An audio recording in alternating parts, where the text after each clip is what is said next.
Am I the a-hole for refusing to open the door for my sister when she brought her kids to stay with me?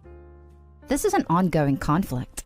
Yesterday at 11 a.m., I was alone at home. Dear husband went to work early and I was just starting my daily cleaning routine when the bell rang.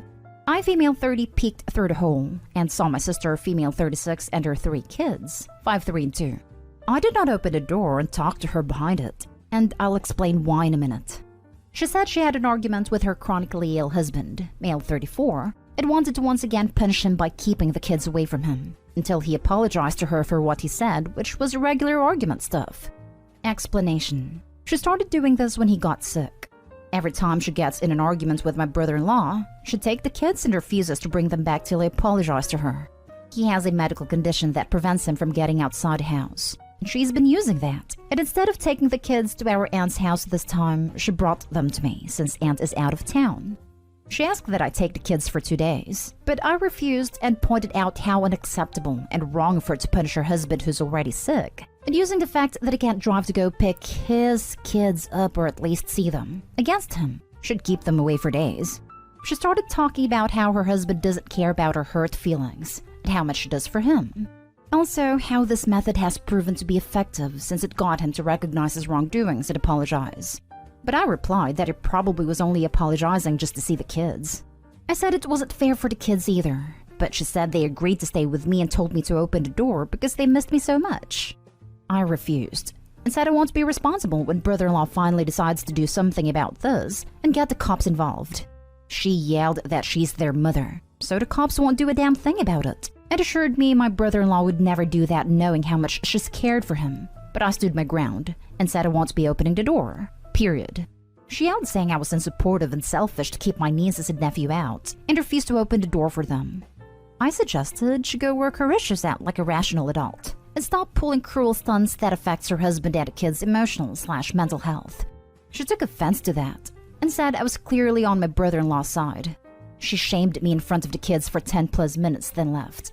Hours later, my dad, who lives in another town, called, shaming and berating me for not opening the door for his grandchildren, as well as insulting my sister and siding against her. I explained my reasons, but he said the kids are with my cousin and insisted I go pick them up. My husband said I should have opened the door for the kids, and that he could see how Dad would be upset with me for not taking the kids in till my sister's conflict with her husband is resolved. He wants me to go pick the kids up, but I keep refusing. But I feel like I'm unsupportive of my sister. More details about my brother-in-law. He has a chronic illness that's gotten worse lately, and limited his ability to do most things. To my knowledge, he wears catheter, wears a cannula and a medical device so he can't drive or walk outside a house. My parents never liked him because he was already sick when my sister married him, and said she was wasting her life with him, but she always says she loves him. But I'm not even sure judging by her recent actions. Now for the top comments. Not today home. Do not go and pick up the kids. Get in touch with CPS instead to explain the situation. CPS for the kids and Adult Protective Services for the husband. Both need to be called now. Not today hall for the OP. Not today home. Your sister is weaponizing her kids against a guy who can't fight back. The guy's chronically ill and can't even leave the house to get them. She is abusive. There, I said it. She shouldn't worry about the cops getting involved. It's civil at this point. But boy, if husband gets a lawyer involved, will he have ammunition against her? Her husband, if he doesn't divorce her, will resent her. Probably already does. And her kids, when they're old enough to figure out what she's doing, will resent her. He can't physically take care of himself, let alone 3 kids. I don't think he can get custody. Not stay home. There's something deeply wrong with your family's dynamic here. That your dad is encouraging this is bizarre. It sounds like you need to lay down some firm boundaries with him. Oh yeah, of course my dad is on her side. She's his favorite daughter. There, I said it bluntly. What can I possibly do with them? It's helpless. They have been putting more pressure on me and side-eyeing me for allegedly siding with my brother-in-law. The man has enough to deal with, and doesn't need these pathetic games my sister keeps playing. Next story.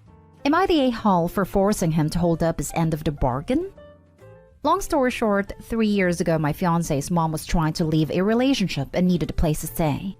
At that time, we lived in a very small, cramped 2-bedroom apartment, with a second bedroom converted into my office because I work from home and need a space for my employment equipment. 2 monitors, printer, fax, filing cabinets, etc. Despite me saying that I truly didn't want to give up my space, he begged and pleaded until I finally gave in. He said, and I quote, "When the day comes, I would do the same for you if your family ever needed it." I was honestly still far, far from happy, because realistically speaking, his mom didn't need a place to go at all.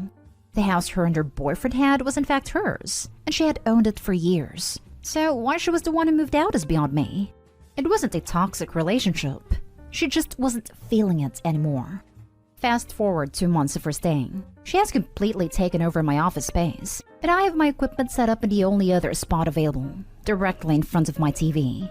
She moves out and back in with her boyfriend. Never paid a dime and didn't even bother taking most of her things with her, which took me more than 3 days to clear out with my fiancé. Not impressed. Anyhow, we upgrade. We bought a 4-bedroom home last year with a plan of expanding our family. This was prior to finding out he is infertile. It sucks, but honestly, it is what it is. I'm not wildly upset about it. However, my mom just lost her home due to foreclosure. She was renting, and her landlord didn't pay his rent, so the house was foreclosed, and she was given a 3-day notice to quit. My mom has my siblings with her, 14-year-old twins. Very well behaved and clean kids. She needs a place to go, and we have 2 rooms available. I bring it up with my fiancé, and he immediately says he isn't comfortable with it, and that he doesn't want his home to feel like it isn't his by allowing other people to move in and take over. So I brought up his agreement years back, and stated that I allowed his mother to move in for literally no reason, whereas my mother legit needs a place. He is now saying that that was years ago, and the situation is 100% different because there was 2 teenagers running the house when his mom moved in. He says I'm an a-hole for trying to force this on him and make him do something he isn't comfortable with. Am I the a-hole? I have no words, Opie. I would rethink the fiancé's status. He's up to bat and proving he doesn't value your family the way he demands you to value his. How about offering him to stay with his mommy dearest if he can't fathom sharing a 4-bedroom home with your siblings for a short period of time? I mean, she should return the favor, right? Not today, home. You deserve better. Also, the intention was to eventually have a kid or more with you. Does he assume a child wouldn't grow into a teenager? Unfortunately, some parents like little kids and only want little kids. Once they stop being cute to them, they don't give them the same amount of attention and love that they did when they were toddlers. So, they have more. I knew a guy who just kept having children over and over with his wife, and he showed a lot of neglect and distaste towards his teenage son, who was often forced to babysit the younger kids. Mysteriously, though, he was always very active and loving with the toddlers. Wait. He wanted you to give up space that you used for work purposes / paycheck purposes for his mother who had literally no reason to leave her own home that she legitimately owns. Then he says that your mother with 2 teenagers who are presumably easier to handle than, say, toddlers, aren't allowed in any of the 2 extra bedrooms, assuming one is used for your workspace, even though there were circumstances beyond her control that made her homeless.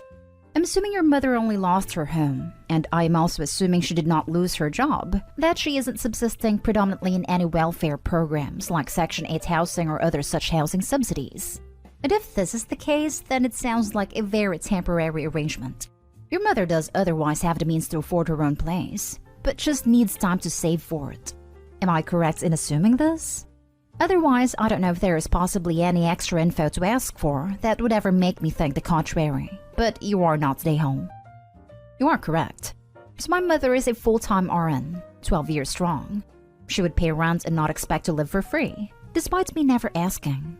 Which is more than I can say for his mother who didn't lift a finger to help with the bills or cleaning. My mom is also a clean freak, so I know our home would never be in shambles. Not today, home, but why are you in this relationship? It sounds like he doesn't care about you or your family. Oddly enough, this is actually the first time something like this has ever arose. Next story is titled, Am I the a-hole for kicking my son's wife out? So my son got married super early, 18, and I supported him but also expressed my grievances. Anyways, his wife has always hated me for anything I do. I've tried to extend an olive branch, but she always rejects it. Him and his wife fell on quite hard times after my son lost his job, and my son has been fine living with me but his wife wasn't. She complains about anything and everything I do. She hates my cooking, but if my son heats her up a bowl, it's the best thing ever. If I clean the whole house plus the room they're staying in, he always misses a spot. Never a thank you or anything. Yesterday, I decided I don't want to be treated like this anymore and told her that I don't know where this hostility was coming from. And if she doesn't at least try to get to know me, then she can leave. She proceeded to call me the B word, so I gave her 30 days to move out. My son said that was too harsh and to just deal with it, but I already have for a long time. So Reddit, am I the a-hole? Edited to Ed. I found out why daughter-in-law has been treating me like this. My son told her that I resent her for taking my son. I don't know why I told her that, but it is what it is. Info. I'm kicking my son out too.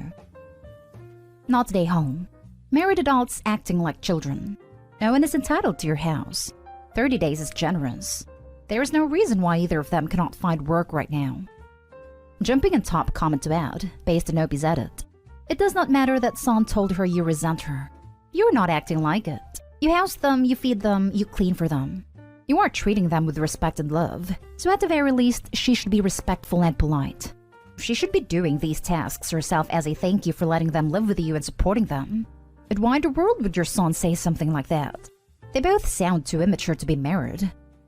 Not today home. You are giving them a place to stay, food to eat, and other living necessities. It is your house, and you have a right to kick them out if they aren't pulling their weight, especially if she's disrespectful towards you at every corner. It boggles my mind. My husband and I lived with my in-laws shortly after getting married as we were in the middle of finding a place of our own. We didn't pay rent, so instead we cooked, cleaned, went grocery shopping, did maintenance. Family or not, adults have to contribute to the household in one way or another. The disrespect is the final straw. No one should expect free housing, food, maid service, then disrespect a person providing all of that. I'm glad you stood up for yourself, Opie. Not today home. Nobody should have put up with this kind of disrespect and hostility in their own home. You welcomed this person into your home and shown them kindness in their time of need. I can't even begin to understand how she has the nerve to treat you and talk to you this way. Any normal person would be thankful and do their best to be respectful and helpful around the house. Info. How does your son feel about the way she talks to you? Has he actually heard the things she says to you, / how does he react? He rarely hears, and if he does, then he pretends he didn't. Last story. Am I the a-hole for telling my parents their divorce was hard on me even if they were still friendly afterward? I'm 24 female, I'm expecting my first child, and the event brought up some issues between my parents and me. When I was 8, my parents divorced. They still got along okay, but didn't want to be together anymore and worked on co-parenting and making things easier for me and my brother who was 10. It was better than some of my friends had it, but still hard. I mourned the family life I had enjoyed before. Having one home where both parents live and where we were just a family, not two families with different kids in one, and a new person who is considered your parents by everyone but you, and where it's weird because everyone thinks them getting along made it, so there was no struggling. But then people just think you fall madly in love with a nice person your parent marries, and readily accept a new person in a position of a parent. They think it makes jumping between homes easier. It does somewhat. If we forgot something at mom's or dad's, the other would bring us to pick it up with no drama. But I used to long for the days where I had a home. When my brother was 17 and coming up on graduation, my parents told him all 4 parents were going to do the graduation dinner for the graduating kid and parents. And he told them no, because he only had 2 parents and only mom and dad could go. They said he had 4, that the steps were just as good parents, and he told them no. The relationship changed after that. It was only with me becoming a mom they expected me to side with them over what had happened, and for me to say everything was perfect with the divorce. I told them it wasn't. That the divorce was hard on me despite how well they got along. That I was so happy they were happy and had better lives now. But divorce is always going to be something to adjust to for a kid regardless of circumstances, and they can't keep forcing us to say otherwise. They called me childish, and we haven't spoken since. Am I the a-hole? Not the a-hole. You expressed a perfectly valid emotion, and did so in a non-judgmental way. It was not childish. The reaction was though. Not today home. It was understandable. You can't adapt immediately. It takes time. You were right to tell them that. You were respectful and reasonable. My parents broke up when I was 19 and no longer lived at home. I was an adult and it still sucked so bad. Still shattered my world. I can't even fathom how awful it must be for a child. It's something you might possibly never get over, and I don't see why should you lie if someone asks you how you felt about it. Not today home. You and your brother are entitled to your feelings, and your parents are denying them. Are they expecting you to have your step-parents be called grandpa and grandma by your kid? They will be, because it will save so much drama to let it happen. You're the a-hole. What would you rather have happen between your parents? What is your ideal way of having them resolve this issue of divorce? Because from where I'm at, they seem to be really fair to you and your brother. Would you rather force two people to be unhappy while you grow up ignorant to their problems and their feelings? Or that they did what they did and end a marriage amicably? Your feelings are valid for sure, but that doesn't mean you aren't an a-hole. If you or your brother were mistreated in any way, I would understand how you feel about your step-parents. But you said they were the nicest, yet you alienated them, and they're still there trying to have some sort of a relationship with you. Your brother's reaction, although valid because of how he feels, is still unfair to four people who really didn't do anything wrong to him or you. And this is all based off of the info you have provided. If they mistreated you, let us know. But if not, you guys are the a-hole. You can both be the a-hole and still have valid feelings. I don't know how other people on here can't see that. They never mistreated us, and I never said they should stay married. Acknowledging our feelings would be nice though. I have acknowledged theirs, and I agree that what they did was for the best. But that doesn't mean it wasn't hard. And not all relationships look the same. My step-parents are nice people, but they are not my parents. I do not love them or care about them the same as my parents. I always include them though, but never ever complain to them about having to. It would just be nice to not have them decide what my feelings are about all this.